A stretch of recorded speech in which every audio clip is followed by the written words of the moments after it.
एक हमला वहाँ भी हुआ होगा। आज भी फ़ोन नहीं किया। मैं बात ही नहीं करूँगी आज। फ़ोन करेंगे तो भी नहीं। कम से कम वैलेंटाइन डे पे कोई फूल ही भेज देते व्हाट्सएप पे, पर नहीं, इन्हें कहाँ समय है हमारे लिए। पिछली बार तो मेरे द्वारा कढ़ाई करके दिल बनाया हुए रुमाल से बंदूक को घूंघट उड़ाकर उसे चूमते होठों पर जरा सी मुस्कान उभर आई। अभी 1 ही साल ही तो हुआ था उमा और उमेश की शादी को। उमा जब उमेश से पहली बार मिली थी तभी उसने अपने होने वाले पति के देश प्रेम की झलक साफ देखने को मिल गई थी। उस पहली मुलाकात में उमेश ने उमा को कह दिया था कि इस दुनिया में वह सबसे ज़्यादा प्रेम अपनी भारत माँ से करता है।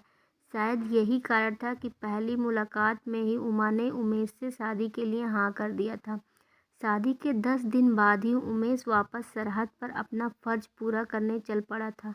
हालांकि इन 10 दिनों में भी उमेश और उमा केवल 3 दिन ही तो साथ रहे थे, लेकिन इन 3 दिनों में उमा ने अपनी पूरी ज़िंदगी उमेश के साथ जी ली थी। वापस आने का वादा करके उमेश चला तो गया, लेकिन उमा रोज़ उमेश के फ़ोन का इंतज़ार घंटों फ़ोन के पास ही बैठी रहती। आज भी वह सुबह से उमेश के फ़ोन का इंतज़ार कर रही थी।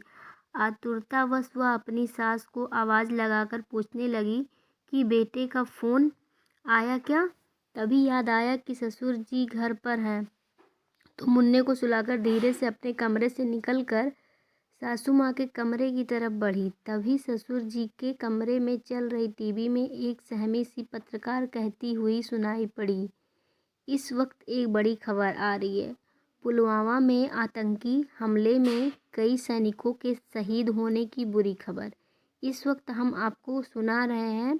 ये शब्द उनके कानों में पड़ने के बाद सब कुछ इस तरह सुन्न पड़ गया मानो उसके कानों में कोई ग्रेनेड फटा हो। परसों फ़ोन पर वह यही तो जानने की बात कह रही थी।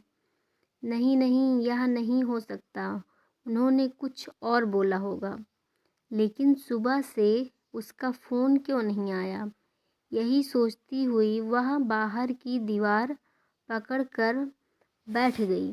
वह हथगोले का असर कम हुआ और धुंधलका झटा तो ससुर जी के फ़ोन की लाउड स्पीकर पर बार बार आवाज़ आ रही थी, the number you are trying to call is another switch off और out of the service area.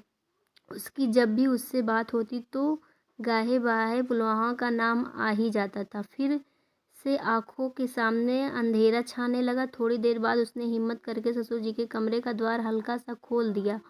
वो इस तरफ पीठ करके बैठे, कभी फ़ोन तो कभी टीवी को देख रहे थे।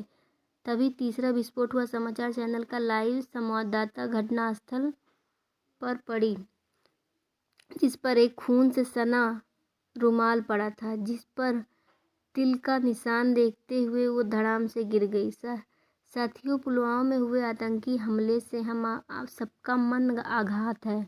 आज हम सभी देशवासियों के मन में इस हमले को लेकर आक्रोश है, लेकिन सिर्फ आक्रोश से काम नहीं चलेगा। देश प्रेम की अलग आज देश की हर व्यक्ति तक पहुंचने की आवश्यकता है। Thank you.